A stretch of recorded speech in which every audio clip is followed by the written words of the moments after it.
I should talk. When I wrote my first book, AOL.com, I was on the Charlie Rose show, and I saw it the other day. It's on. Unfortunately, it's on Google. It's still there, and I have shoulder pads going on. Just really I forgot about them. Anyway, the next speaker, we're going to talk about a case study in scaling a company from founding to the next billion. It's a really important topic because scaling is what's important. As just Fran was just talking about, if it stays small, it stays small. And so it's really important to get it to the next levels, and it's a very difficult thing for many startups.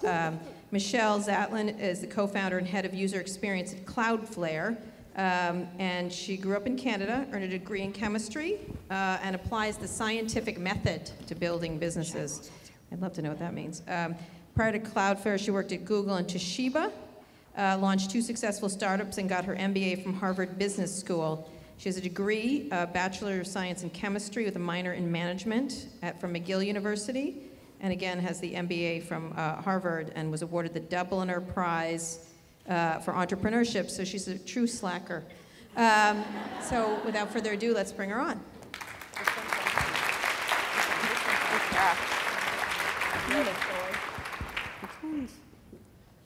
Rebecca, is this it? Yeah. This one? Yeah. Okay, great. Hi, good morning. Thanks, Kara, for that great introduction. And it's a real pleasure to be here. So my name is Michelle Zatlyn, and I'm the co-founder and head of user experience of Cloudflare. And today I'm here to tell you a little bit about our story. We started the company 3 years ago, and we've grown really quickly. And I want to share a little bit of some of the things I've learned along the way. So I just want to start by saying, what is Cloudflare? Well, our value proposition is really simple. For any website, we will make it load twice as fast for its visitors. We'll protect any web property from a range of online web attacks. We'll make sure you're always online no matter how much media attention you get or whatever sort of surge in traffic. And it only takes 5 minutes to sign up. Pretty compelling value proposition, right? Or the reason why we all come to work, our team believes that we're building a better internet. So how do we do that? We have this global distributed network, literally all over the world, and every month we do 100 billion page views through that network. That's over 3 billion page views a day. This is what that looks like. For the last 27 months that we've been in the market, this is what our growth rate has looked at. We've grown about 22%. Thank you. 22% month over month consecutively, and it's not slowing down. That's more traffic than all of these really popular websites combined. Again, it's a tiny startup in San Francisco that's doing this. In 2012 alone, we saved almost 900 lives that people otherwise would have waited for a website to load because they were using Cloudflare. That's just like almost 900 lives. That's just the magnitude of how many people are using our network. We have over 500,000 customers, and we sign up 2,000 more customers every single day.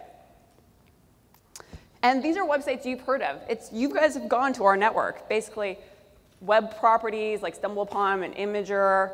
There's e-commerce websites. There's a lot of financial websites using us.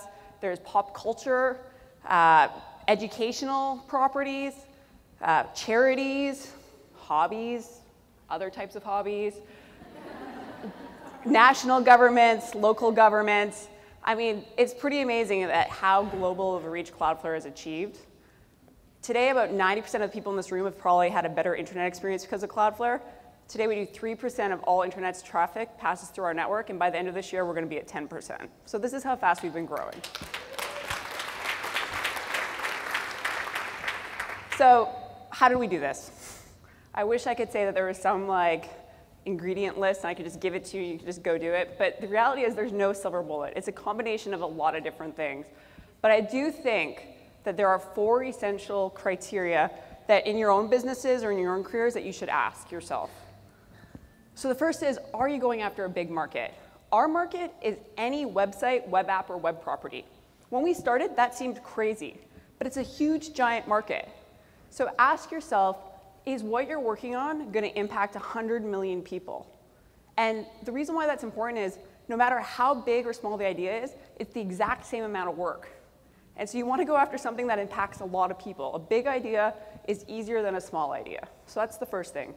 Are you going to impact 100 million people? The second thing is the right team. Now, this might seem really obvious, but everything I just described, we did with less than 40 people. It's a really small team. So quality matters more over quantity. So the people you're hiring, do they have expertise in what you need them to be doing? Not training them, but can they help you get to where you're going faster? Are they passionate about your vision? Every single person at Cloudflare believes in building a better web, and we won't hire anybody unless they do. You don't need managers when you're early stage. You need people who are going to actually do the work. So will they actually create and contribute and get things done, not just oversee and implement process? And finally, you're going to work really, really hard. So whoever you hire, they need to be able to be willing to work really, really hard because they're in love with what they're doing. The number 3 is execution. So the average product cycle at a big company is 14 months. If your startup has any chance of succeeding, you have to move faster. And so you have to be executing things faster than whatever the incumbent is doing. And you always have to remember that. Are you pushing the ball forward? And finally, I think this one's not talked about enough, is ease of use. This is the new killer feature. The average time to sign up for Cloudflare is 4 minutes and 48 seconds. We time it regularly. Our nearest competitor takes 2 weeks. 2 weeks. This is what's fueled our growth. And so in your own businesses, ask yourself, how do you lower the friction or lower the barrier for people using your service? And if you get that right, it's magic. So if I was sitting in your seats right now, such lucky souls, and thinking about what I was doing next or working on my next idea, here are 5 things that I would do again, because I think that they worked really well. So the first is choose partners wisely. So 3 of us started Cloudflare. Lee, he's a technical genius. Matthew, he is the big vision strategy co-founder. And I'm the third, Michelle. And I get things done. You need all 3 to make a company work. This is a Venn diagram back from my science days. You want to cover with your co-founders as much surface area as possible. You want different people than you. Again, Lee, Matthew, and I, we are such different people. There's no confusion over who's going to work on what, because we have totally radically different skill sets. If you and your co-founders are having problems deciding who's going to work on what, then they probably aren't the best co-founder. I'm sure they're really wonderful people, but you want people who are different. You want to cover as much surface area as possible. But you do need some overlap. You need a shared vision. You need shared ambition. And you all have to be working towards the same thing. So the choose partners wisely, that applies to both at work and at home, to life partners. I'm married. I have an amazing husband. He's my biggest champion. I wouldn't be able to have done this without him. And so you want someone at home who is saying, you can do it, you're going to do it, keep going for it. And it turns out not everyone does that. Second thing is hold team accountable. So this is a snapshot of our team.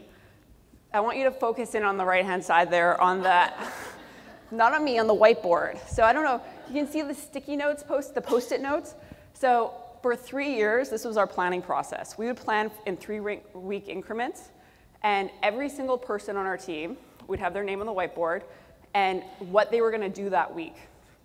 Friday at 5 o'clock, we'd have a meeting. 5 o'clock on Friday, everyone was expected to be there. And we'd go person by person. They would stand up, go sticky note by sticky note. Did I get what I was supposed to get done? Done. And if I did, I got to bring it down. And if I didn't, it stayed up. And at the end of the 3 weeks, the goal was, as a company, to have a clean whiteboard.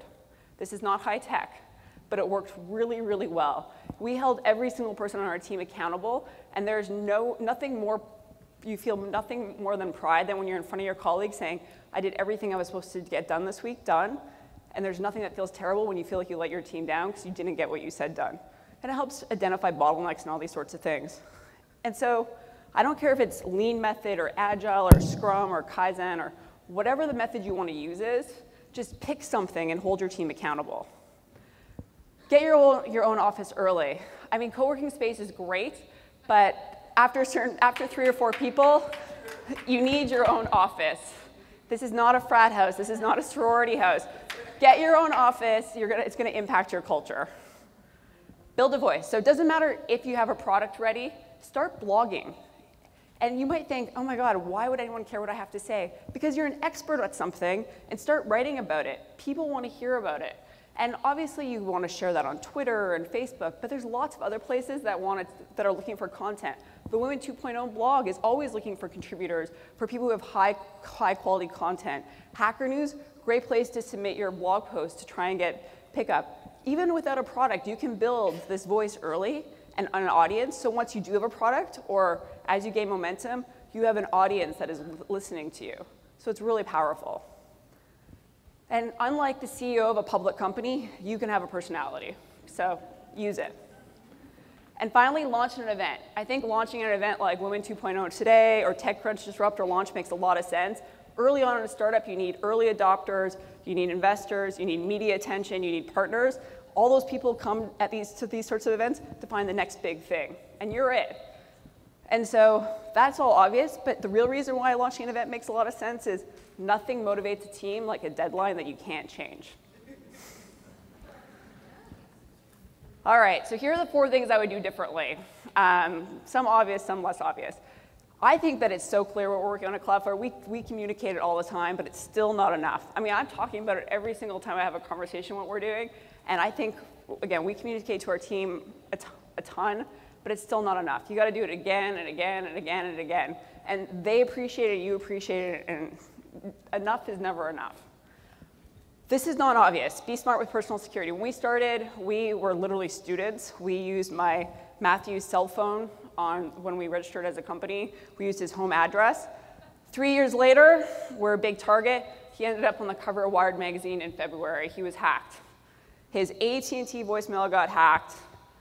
They hacked into his personal Gmail account, and they used that to get into his Cloudflare email address. It was terrible and violating, and everything worked out fine, but please don't make our mistake. Take this stuff seriously. Just take it seriously early on. You're building a personal brand. Own it. Buy your own domain name, otherwise someone else will. There's now a Michelle Zatlyn fan club at michellezatlyn.com that I assure you I don't run. Don't let this happen to you. You think, again, it feels silly on day one, but if things really take off, it's too late after the fact. And finally, someone told me this, and I didn't listen, and so I'm going to share it with you, and I hope you guys do listen. Take a lot of photos, because I wish I could show you some, but I literally have like 3. And it's such a rocket ship that changes over time, and you can never go back.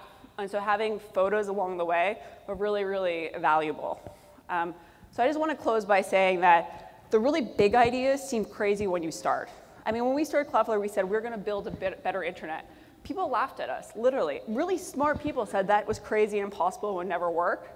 But no one knows your business or your vision or your passion as much as you do. So sometimes you just got to trust yourself and go for it. So good luck.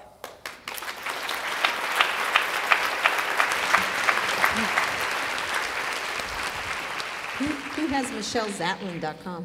I don't know. It's a Tumblr blog, so maybe someone at Tumblr can help me get it back. But how many Michelle Zatlyns are there? No, that's me. They have the Michelle Zatlyn fan club running it. Oh, okay, that's good. Yeah. That works out. Oh no, it's definitely me. They're running it on my behalf, I guess. Yeah, I own all the Kara Swishers. I bought them like in the 90s. See, smart woman. Yeah. Follow Kara's lead. Yeah. I also wrote "So It Is Written."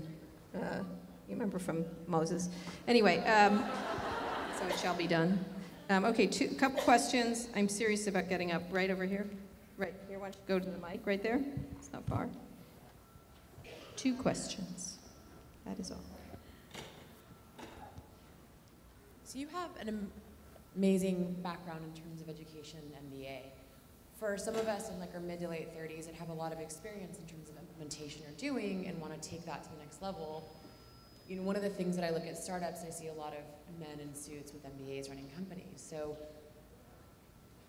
what do you recommend, I guess? Is it worth an investment, potential long-term, looking at that? I mean, that's something that a lot of us, I think, are thinking about as well, like go the education route to try to get in that way or just try to jump in and do it. Look, I had a great MBA experience. There's so many people who hate MBAs.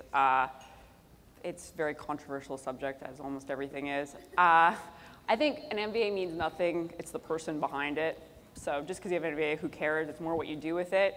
Same like if you don't have one, you should, it doesn't matter. I mean, again, I don't know enough about your personal situation, but if you have a lot of great working experience and you see a problem that you care a lot about, that you think that you can solve, assemble people on your team that maybe have the skill sets that you don't. So you know, if again, some of the skill sets maybe an MBA brings are some financial and accounting and just general strategy, business acumen, and if you feel like you're missing that, then find a co-founder that does have that, and then together you guys will have a really strong team. And so I think this is where you can leverage the power of co-founders who have a different background than you.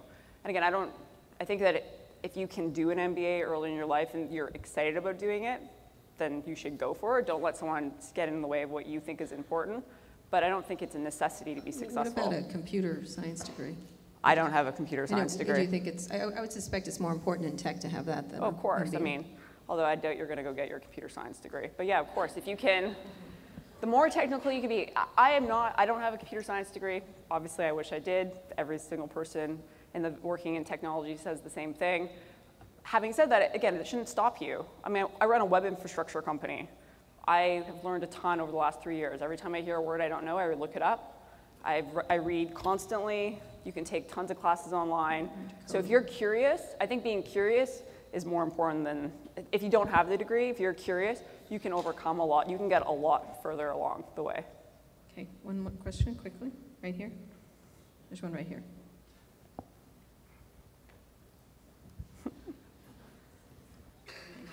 Elena Mosca, Globean LLC.